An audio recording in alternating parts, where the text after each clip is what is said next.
Oh ya, saya lanjutkan ya. Simbol yang berikutnya adalah ini Dennis McQuail-nya. Istilah komunikasi massa atau mass communication dicetuskan sebagaimana juga media massa atau mass media itu pada awal abad ke-20 untuk menggambarkan apa yang kemudian merupakan atau menjadi fenomena sosial baru dan ciri utama dari dunia baru yang muncul, yang dibangun pada fondasi industrialisme dan demokrasi populer. Masih ingat nggak tentang era industri?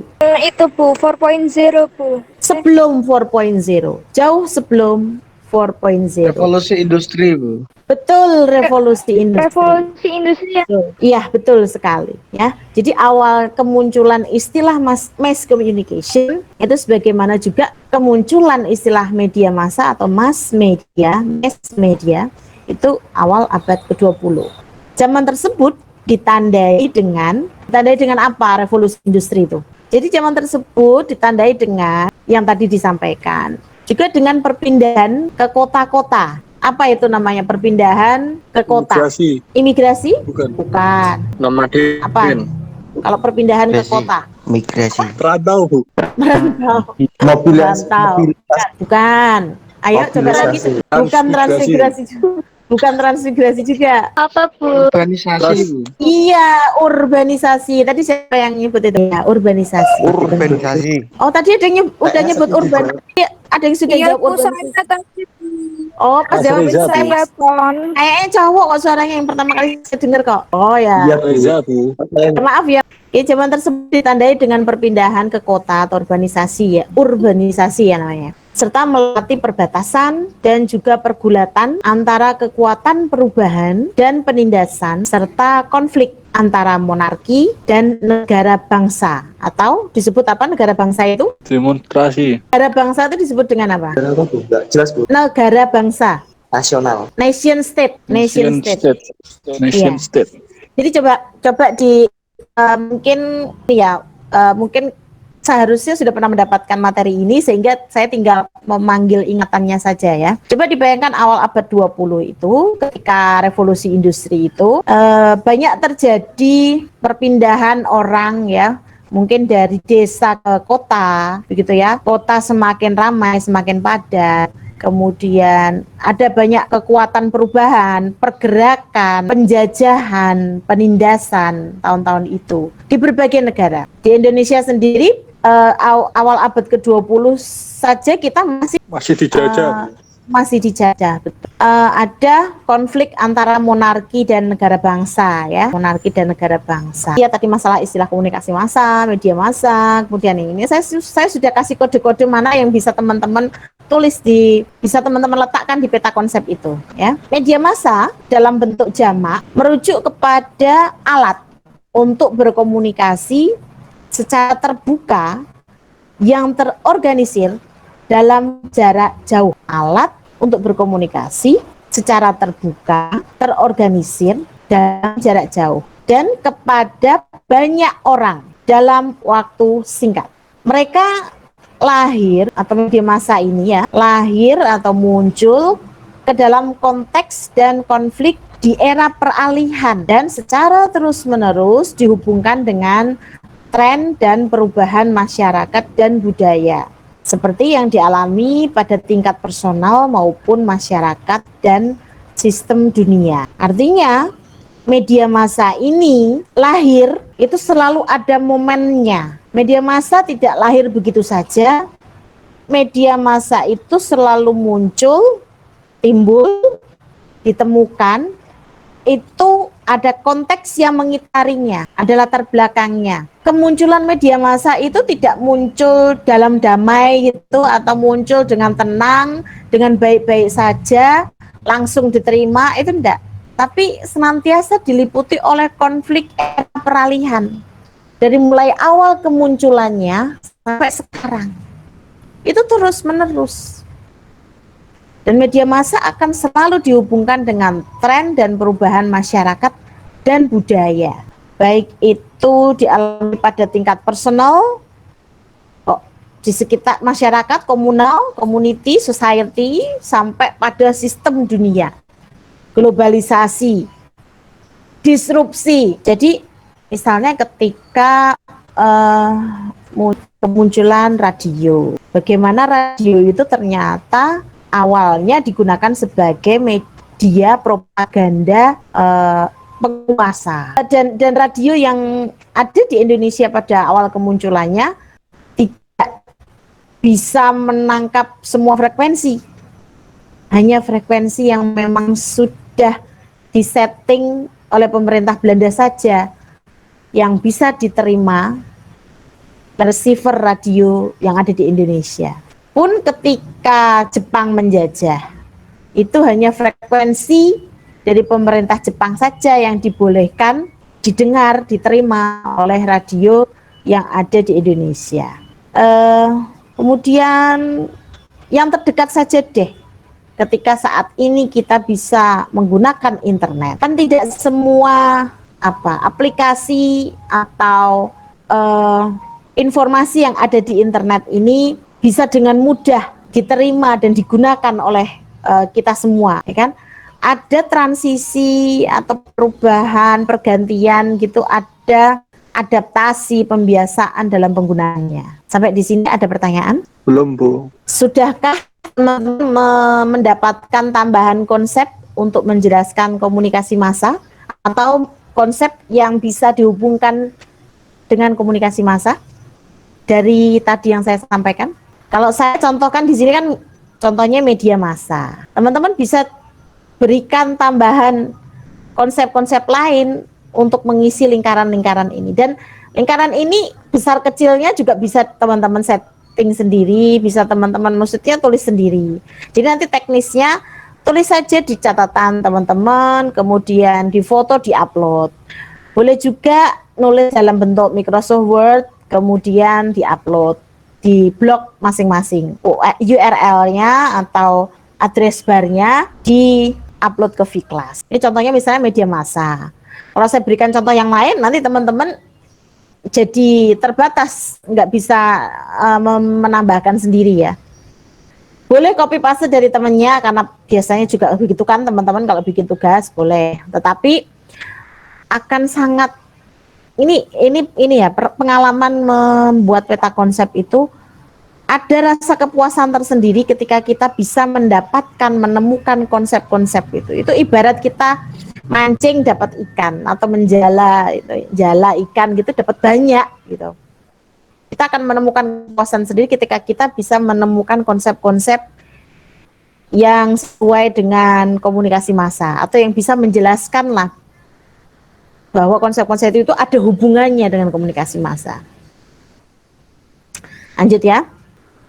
Media massa awal, ya, media massa awal itu ya koran ya atau surat kabar, koran atau surat kabar. Saya tidak yakin semua yang ada di kelas ini pernah memegang koran. Ada yang belum pernah megang koran sama sekali? Koran ya, bukan Quran, bukan melihat, tapi memegang. Ada yang belum pernah sering megang koran? Ya, Karena ya sering megang.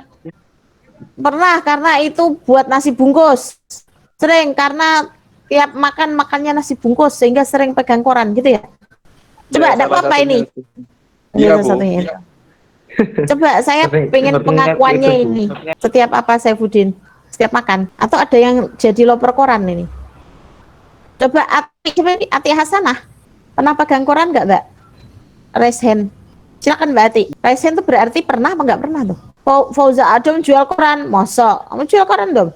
Kalau saya sendiri, kalau koran itu suka yang Kompas TV, Bu, yang hari Minggu itu ada Sudoku sama apa namanya? Sebentar. Koran sukanya Kompas TV. Ini koran apa TV? Kompas loh, Bu, yang ada Oh ya. apa itu? Sudoku apa TTS-nya itu hari Minggu itu. Emang ada? Masih ada TTS? Sekarang nggak ada, Bu. Sekarang Bu, sekarang. Oh, Aziza juga pernah ya?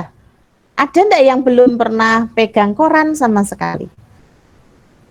Kalau ada, tolong beli di Adom. Dom, tolong ya, kan katanya jualan koran nih kamu. tolong saya minta tolong banget ini sama koordinator kelasnya siapa ini? Maulana. Fauza Adam, Bu. Itu Oh, Fauza Adam. Dia koordinator Fauza juga. Adam ketuanya, Ya. Bu. Justru kalau gitu, Fauza Adam kalau lah. begitu, Dia kalau begitu wajib hukumnya. Tolong didata siapa temennya yang belum pernah sama sekali pegang koran, suruh beli koran di kamu.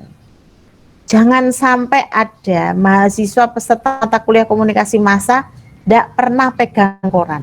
Kalau lihat masih banyak ini, tinggal browsing, tinggal diketik kata koran di Google pasti akan keluar. Diklik yang difilter yang image gitu keluar koran. Tapi pegang koran, rasakan koran itu di panca indera kalian selain mata. Itu kira-kira bagian panca indera mana yang sensitif dengan oh ini koran mesti? Kulit, Bu. Kulit, ya kulit. kulit, Hidung, Bu. hidung, Hidung. baunya ya, baunya khas kan? Pas sekali. Nggih. Baunya ya, baunya Ya, khas banget. Ya, indra Ciuman, Bu. Indera penciuman. Kembali ke yang tadi, media massa awal, surat kabar, majalah, film dan radio ya berkembang dengan pesat hingga menjadi seperti yang kita kenali bentuknya pada saat ini. Dengan perubahan utama pada skala dan diversifikasi. Ditambah dengan munculnya televisi pada pertengahan abad ke-20. Nah, ini menarik.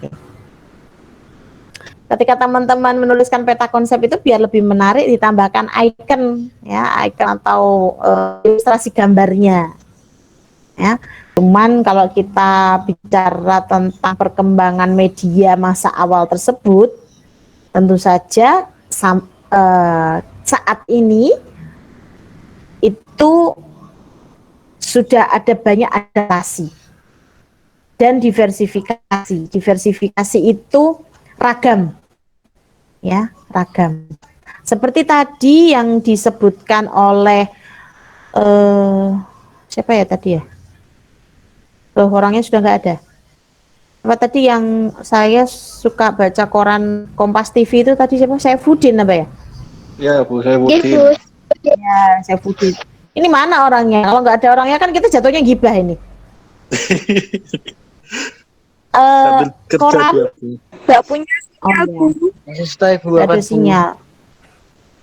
Ini apa yang ditanya Saifuddin yang jawab 3 orang nih juru bicara. Oke, jadi kalau koran, kalau ada teman-teman yang sampai saat ini belum pernah megang koran, tapi pernah melihatnya, mungkin karena koran tersebut muncul di hadapan, dibaca oleh teman-teman, koran itu dibaca ya. Koran itu dibaca oleh teman-teman, bukan dalam bentuk sebagaimana awal koran itu ada. Koran ada, muncul, kemunculannya awal itu kan bentuknya seperti apa? Dengan bahannya apa? Bahan koran itu? Serat kayu, Bu. Kayu, oke. Serat kayu. Oke, kertas lah ya. Tapi koran atau surat kabar saat ini sudah berbentuk apa? Digital, Bu. Digital, betul sekali. Meskipun Elektronik, Bu. elektronik ya, digital ya, lebih tepatnya. Meskipun tampilannya ya, wah itu ada yang menunjukkan koran itu. Tuh Ahmad Khairuddin ya, bagus ya, menunjukkan koran itu kalau itu juga bukan koran digital ya, kalau itu lebih kepada koran ditunjukkan di monitor kita. Koran digital beda lagi tentunya. Hal yang sama juga terjadi di radio. Nah, di media masa awal radio. Radio yang zaman sekarang ini beda dengan awal kemunculannya. Dulu radio itu bentuknya besar banget ya, gede banget, itu kayak lemari buffet gitu. Kemudian lama-kelamaan mengecil, mengkeret. Akhirnya sampai sekarang malah hilang radionya. tetapi bisa kita nikmati produk dari radio tersebut. Produk radio itu apa sih bentuknya? Bentuk Suara. dari produk radio itu apa? Suara, betul sekali. Suara atau audio, ya, atau audio. Kita bisa mendengarkan produk-produk siaran radio melalui aplikasi-aplikasi radio digital. Kayak kemarin ya, saya share Spotify, itu salah satu bentuk aplikasi radio. Lalu film zaman dulu itu pakainya layar tancap. Ya, layar tancap. Layar tancap itu bukan kayak layar proyektor LCD di kelas loh ya. Layar tancap itu betul-betul layar kain yang gede banget, besar banget gitu. Ditancapkan. Ditancapkan. Bioskop kalau pedesaan Bu. Kalau Zaman bioskop, dahulu iya, zaman dahulu bioskopnya itu outdoor ya, outdoor dan keliling gitu dari lapangan ke lapangan. Kalau hujan, Kalau hujan, kehujanan, basah, kukut, dipancarkan juga, dipantulkannya juga dari pita-pita film yang panjang banget, yang digulung menjadi gulungan yang besar dan berat banget beserta alat-alatnya. Tuh. Tapi kalau sekarang kita bisa menonton film layar lebar tersebut, bahkan film-film zaman dahulu kemudian direproduksi lagi, ya kan? Sempat film-film itu disimpan dalam kepingan compact disc ya, atau video compact disc, bisa kita nikmati tanpa kita perlu menyimpannya ya, bisa kita nikmati, bisa kita tonton dengan online. Nah, itu yang disebut sebagai diversifikasi. Oh, diversifikasi juga, selain diversifikasi juga ada konvergensi. Koran perusahaan surat kabar tersebut ya, ini diversifikasi juga ya, meragamkan medianya. Tadi yang Saifuddin sebut ada Kompas TV, tadinya dia adalah koran, kemudian dia juga menjadikan informasi yang mereka kelola itu disiarkan dalam bentuk audiovisual yang disiarkan melalui stasiun televisi milik dia sendiri, Kompas TV. Ada juga ragam yang lainnya, seperti RRI, Radio Republik Indonesia, juga kan kemudian punya channel YouTube ya, audiovisual juga bentuknya. Itu nanti coba dicari-cari media massa yang awal muncul dan masih ada sampai sekarang, dan dia meragamkan tidak bentuk medianya itu, dan ragam bentuk medianya itu apa saja. Kalau tadi kan saya contohkan Kompas ya, mungkin ada ragam media yang lain dari media yang awal kemunculannya itu sampai sekarang itu memiliki perubahan atau adaptasi, penyesuaian dengan kebutuhan masyarakat, juga demi kelangsungan hidup bisnis medianya. Secara serupa, apa yang kita anggap sebagai ciri utama dari komunikasi massa pada puluhan tahun yang lalu ya, itu masih sama ya, kalau secara serupa itu sebagaimana yang kita anggap saat ini. Artinya kemampuan media untuk menjangkau seluruh populasi dengan cepat dan dengan informasi, opini, dan hiburan yang sama, ketakjuban universal yang sama, rangsangan akan harapan dan ketakutan dengan ukuran yang sama, kemudian hubungannya dengan sumber-sumber kekuasaan di masyarakat, dan asumsi akan dampak dan pengaruh mereka yang besar. Jadi yang disebut sebagai media massa itu memang ciri umumnya adalah kemampuan media itu menjangkau komunikan atau audiensnya itu tidak hanya satu audiens, tetapi banyak audiens. Itu ciri utama dari media massa. Kemampuannya untuk menjangkau banyak populasi dengan cepat. Ya, dengan cepatnya itu tentu saja definisi cepat zaman dulu beda dengan sekarang. Kalau sekarang kan hitungannya detik ya, sepersekian detik kita bisa mendapatkan informasi tentang apa ini, informasi yang update di media saat ini. Telesel, Bu. Informasi apa hari ini yang update? Yang tadi barusan baca koran? Atau mungkin berlangganan website news? Hari ini ada berita apa hari ini? Apa yang trending hari Presiden ini? kunjungan ke Sulawesi, Bu. Pak Presiden kunjungan Korupsi, ke Bu. Sulawesi. Oh, ya, Bu. Bentar, Bu. Saya hashtag ini. Ya, Yang baru saja meresmikan bandara itu loh, Bu. Bandara Toraja ya. Iya. Korupsinya korupsi apa? Korupsi tiap hari. Kalau korupsi itu korupsi apa? Korupsi apa, di mana, oleh siapa, kapan korupsinya? Ya, misalnya Jokowi ke Sulawesi Selatan yang meresmikan Bandara Toraja. Berita seperti itu zaman dulu akan sampai ke khalayak itu, kalau kejadiannya hari ini mungkin akan sampai, beritanya akan sampai ke khalayak itu besok ya. Tapi itu kan termasuk cepat karena media. Kalau tidak ada media, maka mungkin tidak semua orang tahu akan berita itu, atau kalaupun tahu tentang berita itu pun mungkin baru seminggu kemudian dari mulut ke mulut. Tapi karena peran media atau karena keterlibatan media, maka berita seperti itu bisa diketahui oleh orang banyak dengan waktu yang relatif cepat.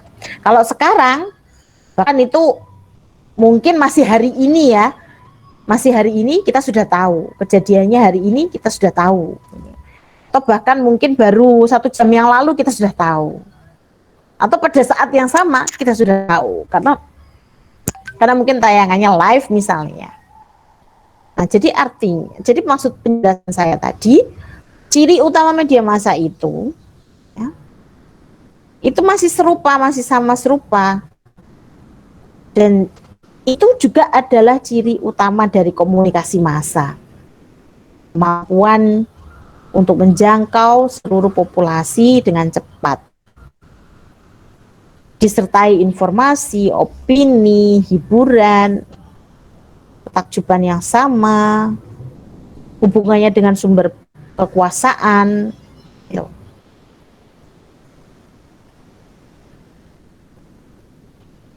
Kita perlu memahami bahwa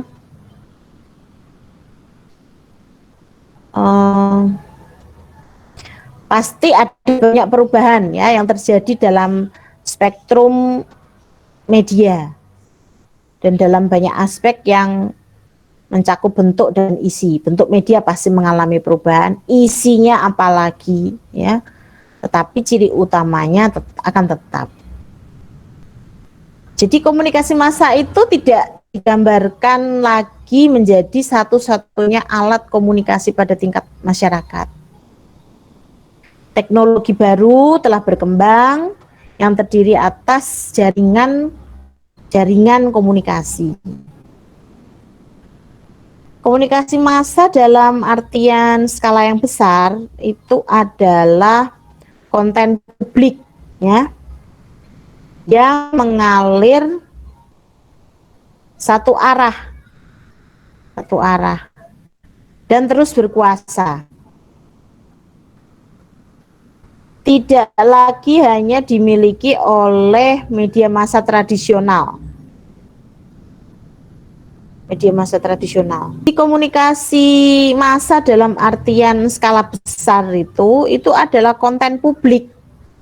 Nah, ini harus diingat. Konten publik yang mengalir satu arah, yang terus berkuasa atau menghegemoni. Tidak lagi hanya dimiliki oleh media massa tradisional. Di Indonesia ini komunikasi massa itu tidak lagi kemudian didominasi oleh misalnya kalau medianya televisi itu TVRI, medianya radio itu RRI, itu sudah tidak lagi didominasi atau dihegemoni atau dikuasai oleh media tradisional ya. Ada kemunculan media-media baru, terutama internet dan teknologi mobile. Kayak tadi yang disebutkan oleh Mbak siapa tadi, ada 4G. Sementara ini seharusnya di belahan dunia lain sudah menggunakan 5G. Jadi media yang disebut media tradisional itu juga dilengkapi dengan media baru. TVRI juga punya channel YouTube, RRI juga, serta konten dan aliran baru yang juga dibawa pada saat yang bersamaan. Nah, perbedaan yang utama adalah pada karakternya yang lebih luas jangkauannya. Jadi kalau media baru itu misalnya media audiovisual itu kita mengenal website TV berbasis video ya. Website berbasis video itu kayak yaitu YouTube ya. Selain YouTube apa ya yang bentuknya kayak YouTube itu? WeTV, Netflix, YouTube. Hah?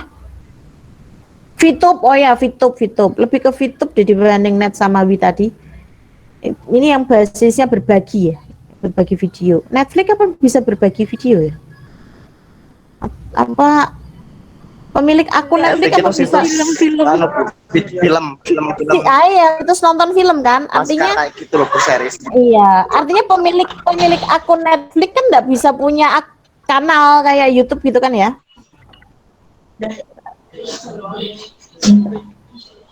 Jadi perbedaan utamanya media tradisional atau media lama dengan media baru itu pada karakternya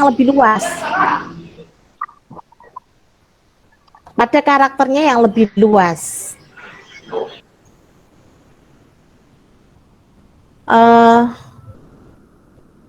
Jadi kalau jangkauannya itu luas selama ada antena pemancarnya tentunya ya. Artinya kalau RCTI mungkin tidak bisa ditangkap oleh TV analog ya, TV analog di mana misalnya. RCTI itu secara analog ya, secara artinya TV yang pakai nyolokin ke kabel itu, yang pakai antena rumah itu mungkin tidak bisa sampai mana Amerika gitu ya. Tetapi kalau channel RCTI, website RCTI online atau apa berbasis internet itu bisa sampai kemana-mana. Gitu. Kemudian perbedaan utamanya lagi adalah media baru itu kurang terstruktur ya, karena manajemennya tentu saja manajemen yang bebas, beda dengan media tradisional atau media lama yang tentunya lebih rapi, lebih tersusun, terstruktur, termanage, manajemennya profesional. Kemudian kalau media baru itu seringkali bersifat interaktif. Artinya ada fitur-fitur atau menu-menu yang memungkinkan halayak atau komunikan atau penerima, penonton, pendengar, pembaca itu berinteraksi langsung. Atau kalau tidak langsung ya responnya lebih cepat lah ya dibandingkan dengan media lama.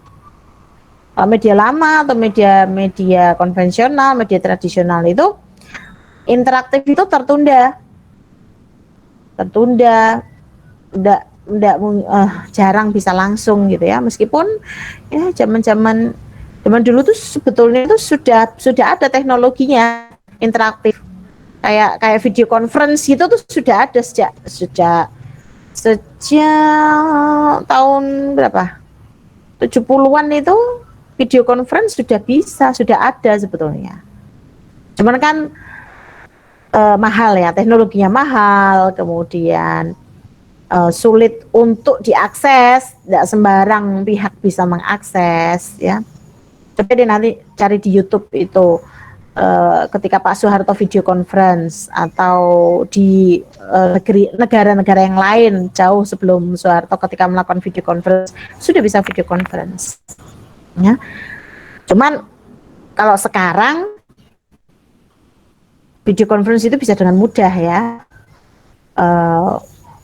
bahkan kayak Lek Damis itu juga mungkin bisa video conference dia. Tahu Lek Damis ya? Tahu enggak? Ada yang tahu enggak? Nggak tahu. Siapa itu?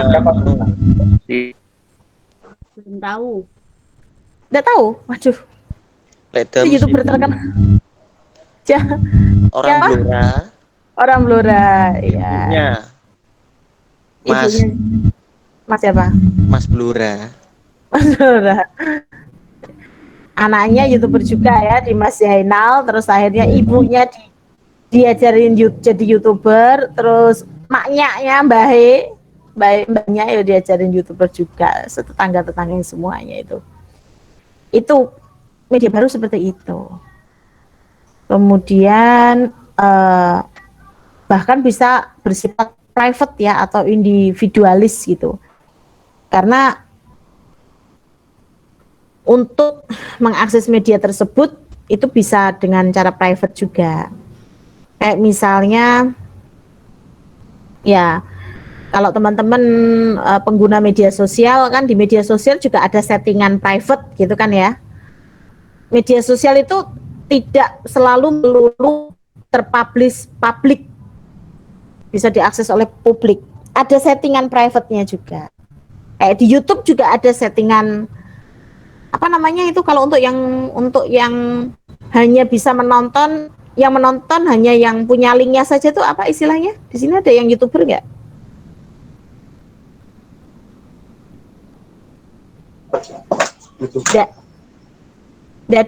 Nggak ada yang punya akun YouTube ya? Nggak ada yang punya kanal YouTube, channel YouTube? Saya Bu, Ahmad Khairuddin. Apa channelmu namanya, Mas? pulang baling Bu. Bolang-baling. Oh ya, nanti share linknya di grup ya, biar Iya. di like dan subscribe teman-temannya. Itu settingannya namanya apa, Mat? Kalau hanya orang yang punya linknya saja yang bisa nonton tuh namanya apa? Mas Alpin Unlisted ya, unlisted. Unlisted itu jadi kalau apa, ada public, ada private, non private, itu unlisted itu. punya itu nggak pengen ditonton orang, kena emang bisa Bu, bisa kita punya video, kemudian kita sebagai cara kita untuk sebagai media dokumentasi kita posting, kita unggah, kita upload di YouTube gitu, tapi yang nonton hanya yang punya link saja atau hanya kita saja yang bisa nonton tuh bisa saja. Tapi Bisa, ya, Bu, itu diatur. enggak. Bisa, Bu, diatur. Iya, bisa diatur. Dari tadi saya juga ngomong itu. Oke. Ya Bu ya.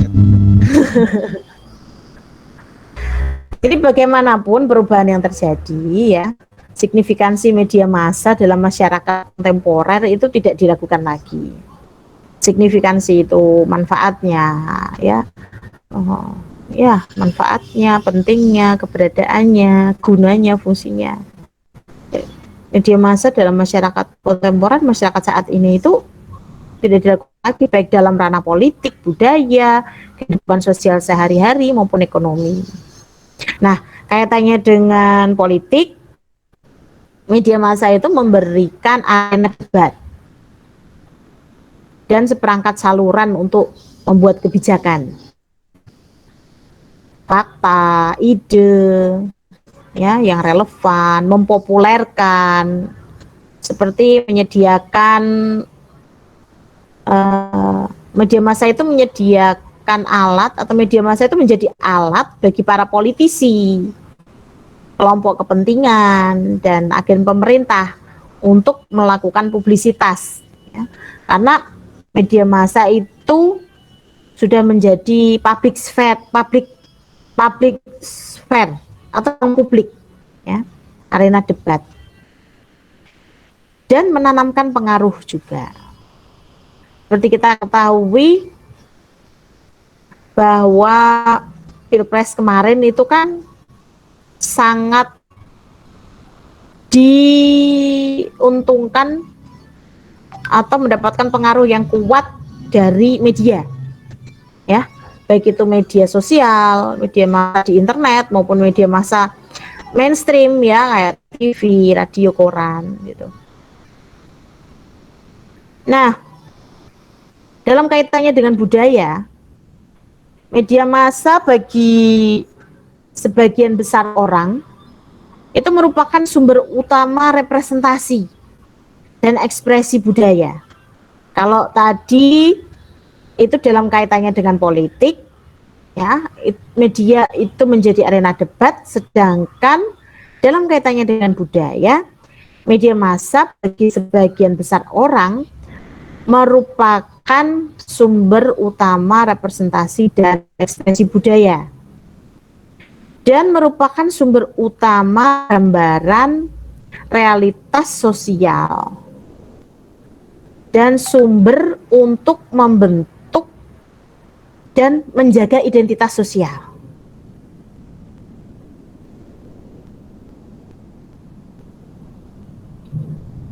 Ya, menjaga identitas sosial. Ya, jadi media massa itu ekspresi sumber dan media ekspresi budaya serta gambaran untuk membentuk identitas sosial. Kehidupan sosial, ya, sehari-hari itu secara kuat begitu, ya, itu dipolakan oleh rutinitas penggunaan media dan dipengaruhi oleh konten-konten media. Seperti misalnya bagaimana cara kita menghabiskan waktu luang, terus gaya hidup apa yang mempengaruhi kita, mempengaruhi Anda, itu kan juga dari media. Topik atau tema-tema obrolan, tema yang diperbincangkan, terus segala model perilaku lah, segala model tren dan apa namanya yang ada di media itu ditawarkan oleh media itu mempengaruhi, ya, membentuk atau menguatkan atau bahkan melemahkan identitas sosial kita. Jadi kayak di lingkungan sosial kita ini adalah di lingkungan sosial ini kita ini adalah generasi muda, ya, generasi muda. Maka kita menghabiskan waktu luang kita itu dengan mengkonsumsi konten-konten yang dibuat atau diproduksi untuk sasaran kaula muda atau generasi muda. Apa mungkin musiknya generasi muda kayaknya jarang, ya, kalau dibilang tidak ada, ya jangan, ya, tapi jarang Minum Jadi dulu. saya minum dulu, ya.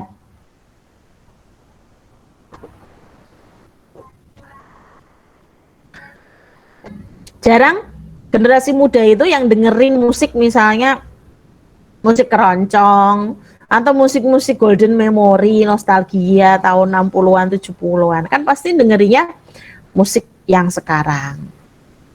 Kalau misal pun ada campur sari, juga campur sari yang dinyanyikan oleh yang sama seusianya. Itu maksudnya menjaga identitas sosial. Koplo. Hah? Koplo, ya. Campur sari koplo. Campur sari dan koplo. Karena kalau generasi tua jarang juga mendengarkan campur sari yang koplo, ya. Lebih ke campur sarinya itu campur sari yang campur sari yang aslinya campur sari gitu. ya zaman-zamannya Mantus itu, atau apa, Didi Kempot, tapi Didi Kempot yang zaman dulu gitu ya. Nah, kayak apa namanya, media massa itu kalau dari sisi masih sisi budaya ya, itu mempengaruhi rutinitas juga. Misalnya teman-teman punya acara TV di jam tertentu, nah itu nanti akan mempengaruhi jam istirahatnya teman-teman. Tidurnya itu rutinnya setiap selesai nonton sinetron Ikatan Cinta misalnya, atau bangunnya itu sebelum nonton Islam Itu Indah misalnya, bangun sholat kemudian nonton itu, nggak ada deh. atau apa misalnya, meleannya setiap ada apa acara bola di TV. Meskipun sekarang nggak perlu ada acara bola di TV, ada aplikasinya ya, non-stop gitu ya. Jadi gitu. Atau ketika jam istirahat, maka yang dilakukan adalah dengan membaca majalah atau buku hiburan. Itu kan mempengaruhi jadwal rutinitas sehari-hari. Jadwal acara media mempengaruhi jadwal acara kita. Mempengaruhi ya jadwal keseharian kita. Itu kaitannya dengan budaya ya. Jadi secara berangsur-angsur media telah tumbuh dengan memiliki nilai ekonomi. Dengan semakin besar dan mendunianya korporasi media yang mendominasi pasar media dengan pengaruhnya yang meluas ke industri-industri olahraga, wisata, kemudian waktu luang, makanan dan pakaian, dan dengan saling keterhubungan dengan telekomunikasi dan semua sektor ekonomi yang berbasis informasi. Itu dalam kaitannya dengan ekonomi atau dari sisi ekonomi. Ya kalau zaman dulu orang itu belum ada yang berprofesi menjadi reporter misalnya, atau kameramen, atau dapper. Tapi ketika kemunculan televisi, radio, muncullah profesi yang mendatangkan nilai ekonomi, penghasilan ya, atau gaji sebagai reporter, kameramen, voice over, atau dapper, atau mencari iklan di media. Apa itu namanya, pencari ya, bener ya, atau marketing gitu ya. Itu apa ya, perubahan seperti itu akan selalu berubah-ubah. Bahkan media itu memberikan nilai ekonomis juga bagi tadinya orang hanya bisa mendapatkan penghasilan kalau bekerja di media, tetapi kemudian tidak usah bekerja di media bisa mendapatkan penghasilan dari media. Misalnya kayak tadi TTS. Kemudian TTS-nya itu ternyata TTS yang berhadiah, kan dapat penghasilan dari media.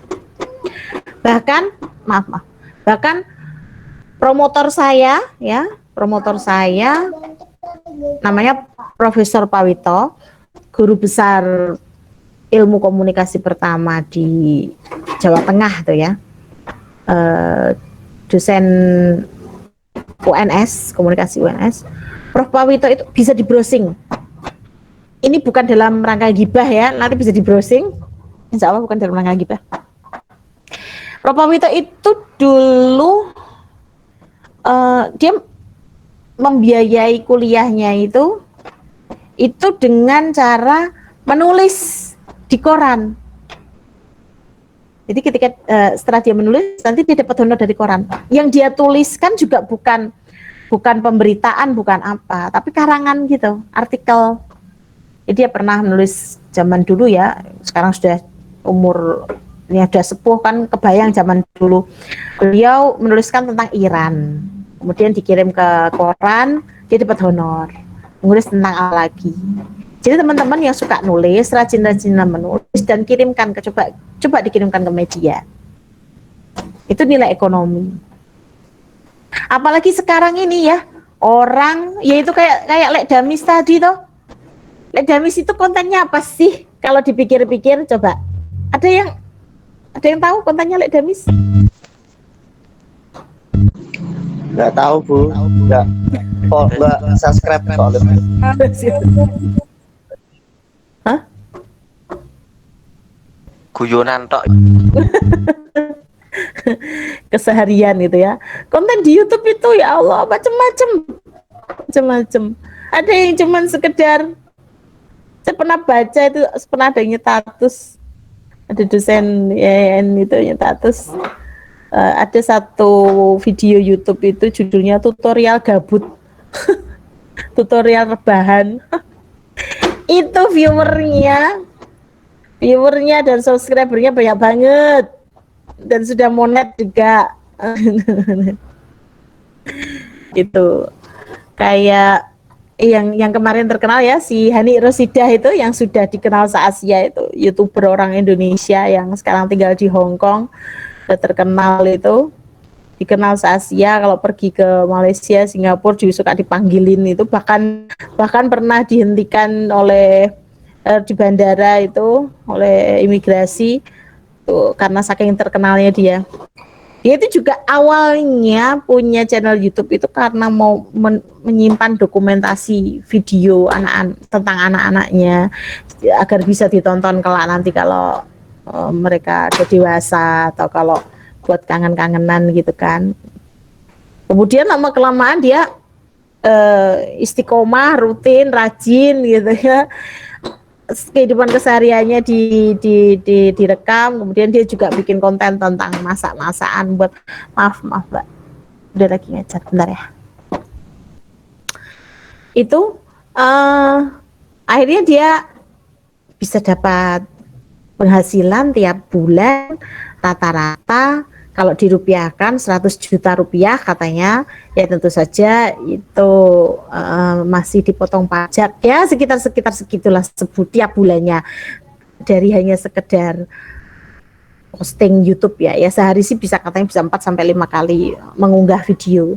Tapi artinya media itu memiliki nilai ekonomi gitu, bukan hanya pada pekerja medianya, tetapi bahkan sampai mendunia dan korporasi yang besar seperti kita ketahui MNC itu kan. Haritanu Sudibyo tidak hanya punya RCTI MNC tapi juga punya RCTI, punya Global, punya apalagi bisnis yang kemudian menggurita, mendominasi itu. Saat dia itu bukan ya, sekarang ya, itu dia akan punya diversifikasi bisnis gitu. Tuh. Jadi semua yang tadi saya sampaikan itu tentu saja fokus terhadap komunikasi massa itu tidak terbatas pada media massa saja, ya, tapi juga berkaitan dengan segala aspek prosesnya. Ya tidak hanya pada teknologi atau jaringan, tapi juga kepada fokus kajian komunikasi massa itu juga kepada proses komunikasi yang lebih luas tentunya. Yang lebih luas yang disampaikan kepada publik secara teknis. Nah, kata-kata publik di sini itu tidak hanya berarti terbuka bagi semua halayak dan pengiriman tertentu, tapi juga berhubungan dengan informasi dan budaya yang menjadi kepentingan dan keprihatinan masyarakat, gitu ya. Kita bisa bilang bahwa definisi pribadi dan private dan publik itu tidak ada perbedaan yang jelas. Artinya begini, seperti yang tadi saya contohkan ya, konten-konten atau informasi tentang Hani Rosida, tentang konten-kontennya Hani Rosida, Damis itu kemudian tidak bisa dibedakan secara tegas gitu ya, mana yang bersifat private dan public. Perbedaannya itu ya kita harus tahu konteksnya. Terus sebetulnya bagi kita informasi tersebut private gitu, tapi bisa kemudian menjadi publik ketika kita relate atau ada hubungannya dengan informasi tersebut. Misalnya kayak Damis itu kita relate karena itu kesehariannya sama kok dengan keseharian kita juga misalnya. Itu. Tuh sampai di sini ada pertanyaan? Tapi mohon maaf ya Ayo, Bu. ada pertanyaan. Kayak seperti halnya kegiatan yang lain, tapi kenapa seperti artis-artis terkenal seperti Atta Halilintar kemarin yang tunangan kok sempat-sempatnya publikasikan dengan tepat Bu? Sempat-sempatnya apa? Mempublikasikan? Dengan cepat Bu. Keserapnya cepat banget Bu. Heran sampai sekarang Bu. Apanya sama. Apanya yang cepat banget? Tersebar Bu. Oh, tersebar cepat Mana? banget. Suara sinyalnya agak soalnya Bu. Itu seperti Atta Halilintar kemarin tersebar cepat banget. Ya Bu. Ya, karena dia sudah menjadi konsumsi publik, sudah banyak publik yang punya kepentingan dengan dia. Kemudian berbagai media juga terlibat, sehingga tersebar cepat banget. Ya, itulah yang saya bilang bahwa sekarang itu konten-konten private, ya, itu kemudian menjadi publik yang kita tidak bisa membedakan secara tegas, secara jelas, gitu. Karena itu relate dengan kita, kemudian kita ada kenikmatan untuk menontonnya atau mendengarnya, mengkonsumsinya, mengikutinya. Kita juga punya keingintahuan atau curiosity atau kepo gitu ya, ikut kepo juga. Kemudian ada hubungannya dengan relate tadi ya, ada perasaan yang kita juga kemudian perasaan yang terhubung atau jadi ikutan baper kalau istilah kalian saat ini. Ada banyak hal, makanya fenomena komunikasi massa itu sangat menarik untuk dikaji. Betapa hal-hal yang sifatnya private, individual, ya itu hanya melibatkan pada orang tertentu, tetapi kemudian itu bisa bersifat publik gitu. Maka private dan publik dalam komunikasi massa saat ini itu menjadi hal yang kemudian tidak bisa dibedakan dengan tegas atau tidak bisa dibedakan secara pas atau secara sesuai gitu ya, seperti sebagaimana definisinya private dan public. Kalau Atta kemudian itu ya wajar aja ya, subscribernya ada saja sudah sebanyak itu ya kan, bagaikan MLM juga, itu satu orang menyebarkan ke yang lainnya ya udah jadinya kan cepat sekali. Itu. Ada lagi yang mau bertanya, Mbak? Sudahkah ada konsep-konsep yang berhasil teman-teman dapatkan yang bisa menjelaskan tentang komunikasi massa? Atau terkait? Oh, baru satu dari tadi? Ada banyak loh ya. Satu kan yang saya contohkan, media massa. Tapi kan ada yang lain juga. Tema dan isu dalam komunikasi massa diantaranya tema-tema utama ya. Itu diantaranya yang pertama waktu atau time. Komunikasi massa ini berlangsung pada waktu dan tempat, dan dan sangat penting ya kapan dan seberapa lama komunikasi itu terjadi. Teknologi komunikasi secara stabil itu selalu upgrade, melakukan peningkatan kecepatan. Sehingga volume informasi dapat disiarkan dari satu titik ke titik yang lainnya secara lebih banyak, lebih luas, lebih lebih tersebar gitu ya, meluas. Nah, teknologi juga mampu menyimpan informasi untuk dikembalikan lagi pada waktu yang lain. Time, waktu. Konten media massa secara spesifik berguna sebagai penyimpan memori bagi masyarakat dan kelompok di dalamnya. Dan memori ini dapat secara selektif dikembalikan atau dihapus. Itu artinya isu tentang waktu ini berhubungan dengan berhubungan dengan waktu tentunya ya, tapi lebih kemudian kepada bahwa waktu ini melibatkan teknologi, kecepatan teknologi, kemudian kemampuan teknologi untuk menyebarkan dan tarik kembali atau menghapus konten. Kemudian tema yang berikutnya berkaitan dengan tempat. Jadi komunikasi dibuat di tempat tertentu.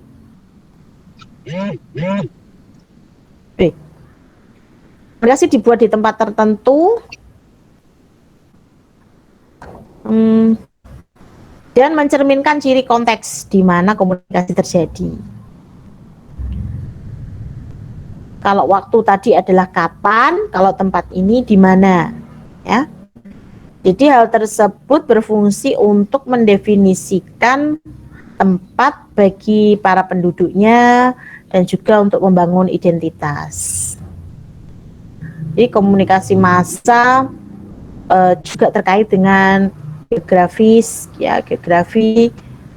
tempat. Ini juga menghubungkan berbagai tempat, ya, mengurangi jarak yang memisahkan individu, negara, dan budaya. Tren besar dalam komunikasi massa dikatakan memiliki efek yang mengubah budaya lokal, atau istilahnya delokalisasi, dan membangun sebuah kawasan global baru. Atau kalau istilahnya itu global village, ya, kampung global gitu, yang semakin lama dianggap semakin akrab oleh masyarakat. Jadi komunikasi massa itu mengubah budaya lokal menjadi budaya global. Itu tempat, isu atau tema komunikasi massa yang berkaitan dengan tempat. Yang berikutnya berkaitan dengan kekuatan. Hubungan sosial dibangun dan didorong oleh kekuatan, yaitu ketika keinginan sebuah partai, contohnya dilawan oleh yang lain, baik itu secara sah maupun tidak, atau oleh pengaruh di mana kemauan dari pihak lain diikuti. Kayak kemarin yang barusan trending ini, partai apa ini yang barusan hot panas-panas ya di media? Demokrat. Kenapa? Demokrat sedang apa? Perselisihan pemimpin. Konferensi luar biasa, ya. Jadi komunikasi semacam itu tidak memiliki kekuatan yang memaksa, tetapi merupakan komponen tetap dan alat yang seringkali digunakan untuk menunjukkan kekuasaan. Jadi kalau penjelasan ini lebih kepada ini ya,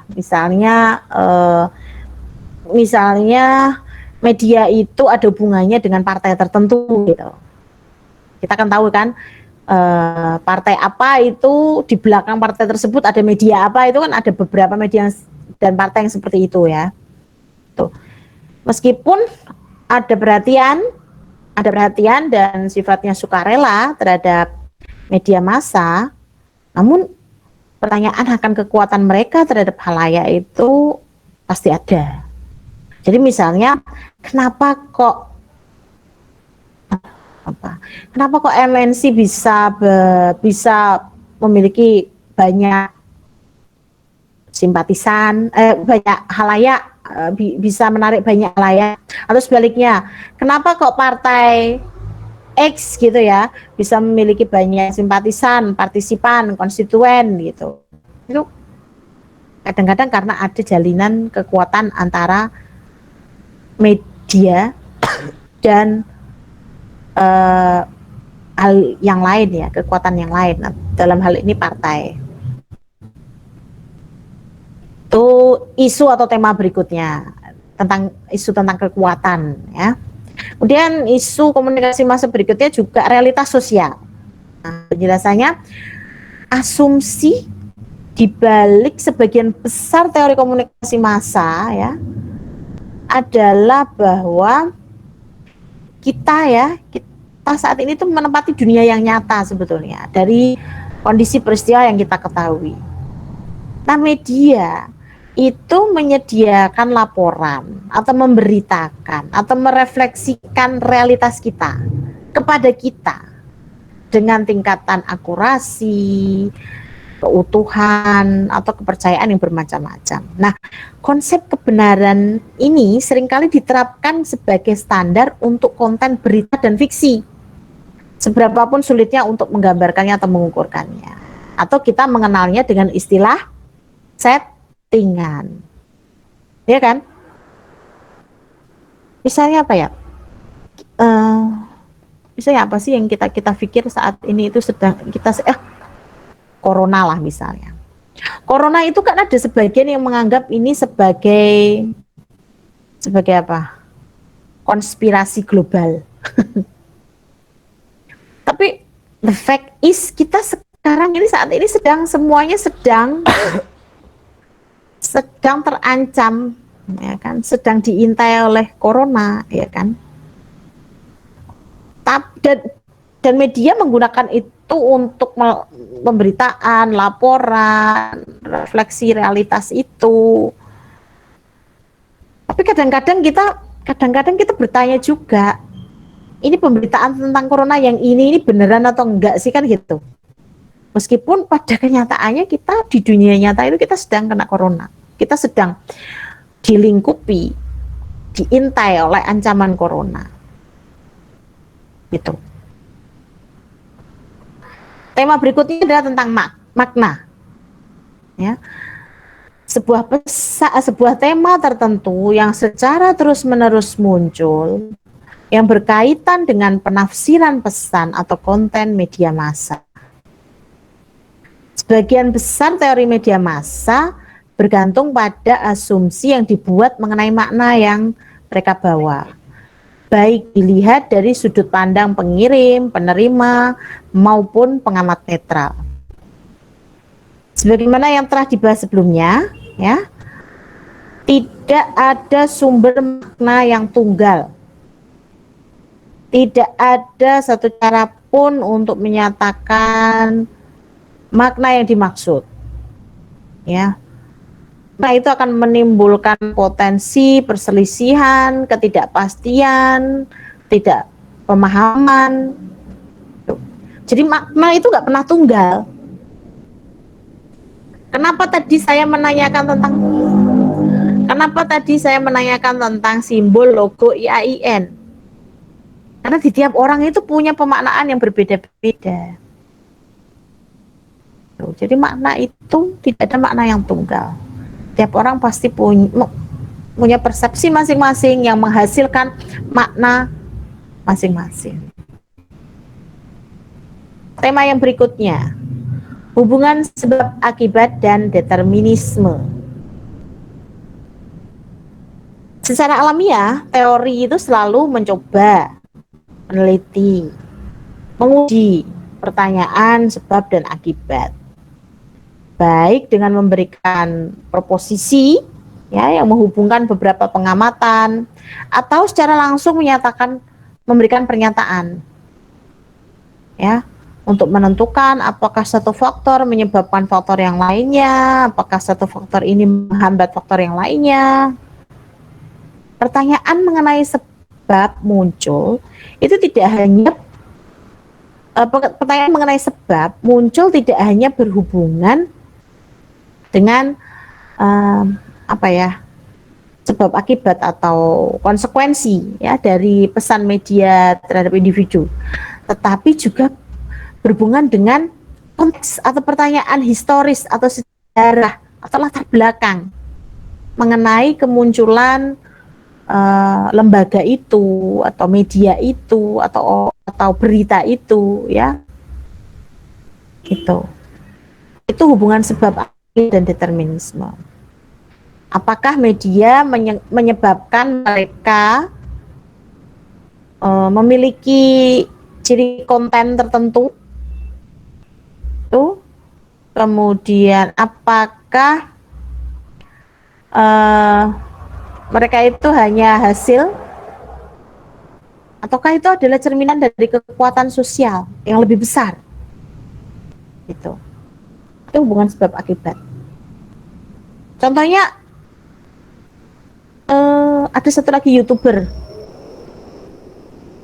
Ana, siapa ya Ana itu? Ana tuh nama lengkapnya itu loh yang mahasiswi udah lulus sarjana sih, barusan lulus sih. Dia waktu kuliah jadi asisten dosen. Dia kuliahnya di bahasa Inggris di mana? Daerah mana? Daerah Bekasi ya. Terus nikah dengan kakek-kakek itu loh. Tahu enggak? Ada yang tahu enggak? Saya ngomongin dari tadi YouTube terus ya. Ya kan yang kekinian kan YouTube. Saya kan bicara dengan generasi kekinian. Nanti kalau saya ngomongin radio sama koran pada nggak tahu lagi. Ada enggak yang pernah tahu Ana itu loh? Ana tuh Ana siapa ya? Lupa saya, pakai jilbab itu orangnya. Reza, Belum dengar ya, Bu? Belum dengar. Tahu siapa Mbak Masuk Ana? trending mungkin, Bu. Coba kita cari. Kalau nggak masuk trending nggak mungkin dipanggil sama Santi dong. Siapa ya? Siapa itu? Ini kita ngomongin Nggak suka the line. Yang mana ya? Kok pernah lihat Ya, siapa? Anak Amalia jadi kepoin itu YouTube-nya Anak Amalia. Gelai Sapian. Saya nggak mau ngomongin gitu nanti terjebak. Oh, mau selesai ini. Nggak mau nggak suka the line. Kayaknya jamnya ini ngawur ini jamnya ini. Jamnya ngawur. Iya memang. Mau selesai ini. Gelai. Kalau mau diselesaikan ya oke saya selesaikan. Ana tadi loh, Bu, gimana itu kelanjutannya? Oh ya. Itu saya berikan closing explanation ya, closing statement ini guys. Tentang ini sebetulnya masih banyak tema seputar komunikasi massa atau isu-isu seputar komunikasi massa ya. Tadi masalah hubungan sebab akibat deh. Kenapa Ana bisa kemudian bikin channel YouTube? Nah, penyebabnya adalah dia tentu saja karena dia hobi ya untuk bikin itu, tapi kan artinya dia kemudian menjadi YouTuber bahkan sampai sekarang itu ada yang mendorong dia untuk tetap terus memproduksi konten-konten. Nah, padahal kan dia sudah menikah dengan kondisi atau status yang tidak biasa gitu kan ya, tetapi dia masih tetap produktif. Ya, itu juga tema yang menarik untuk diteliti, untuk menjadi kajian. Selain itu juga ada tema tentang mediasi, tentang identitas, tentang perbedaan budaya, ya, tema-tema atau isu seputar komunikasi massa. Ada tema tentang pemerintah juga, gitu ya. hubungan antara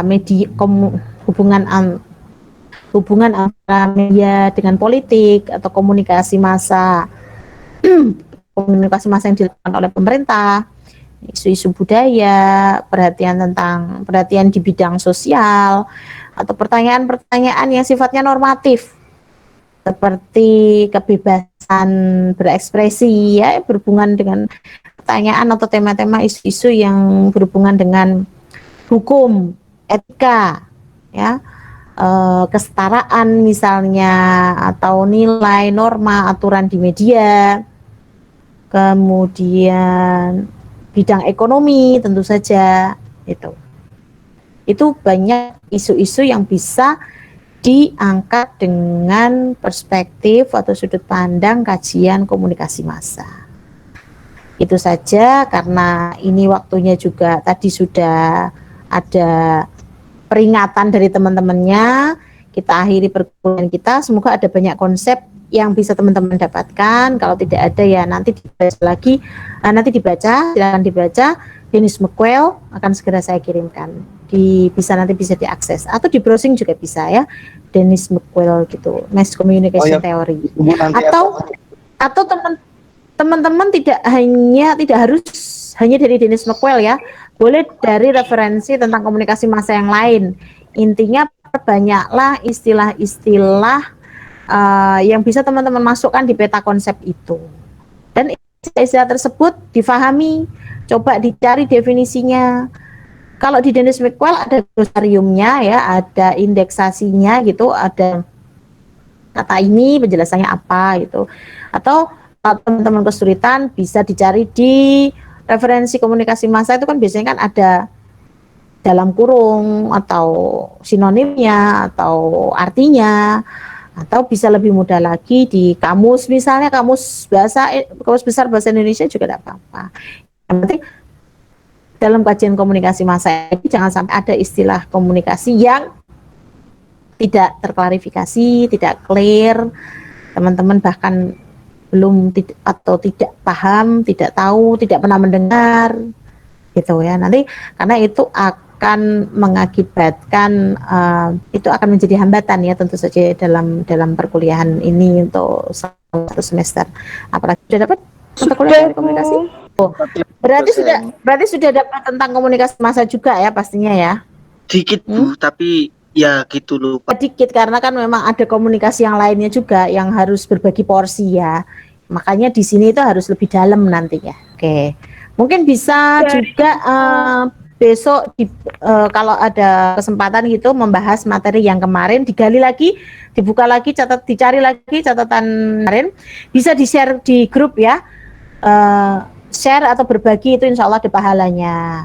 Jadi kalau ada yang masih punya materinya kemarin tentang komunikasi massa, ya, yang ada hubungan dengan komunikasi massa, tolong di-share di grup, ya. Bisa sebagai mungkin temennya yang sudah tidak punya materi itu hilang, tidak sempat nyimpen atau gimana, bisa didapatkan. Buat saya juga jadi, oh ini berarti yang ini teman-teman sudah paham, kita bisa move on ke yang lain yang akan sangat kurang, ya, mempelajari ini kalau cuman 1, 2, 3 semester gitu. Oke, mari kita akhiri dengan tasbih. Subhanakallahumma wa bihamdika asyhadu an la ilaha illa anta astaghfiruka wa atubu ilaik. Subhana rabbika rabbil izzati amma yasifun. Billahi taufiq wal hidayah. Wallahul muwaffiq ila aqwamit thoriq. Wassalamualaikum warahmatullahi wabarakatuh. Waalaikumsalam warahmatullahi wabarakatuh. Waalaikumsalam warahmatullahi wabarakatuh. Ya, makasih, ya. Ya. Ya, Bu.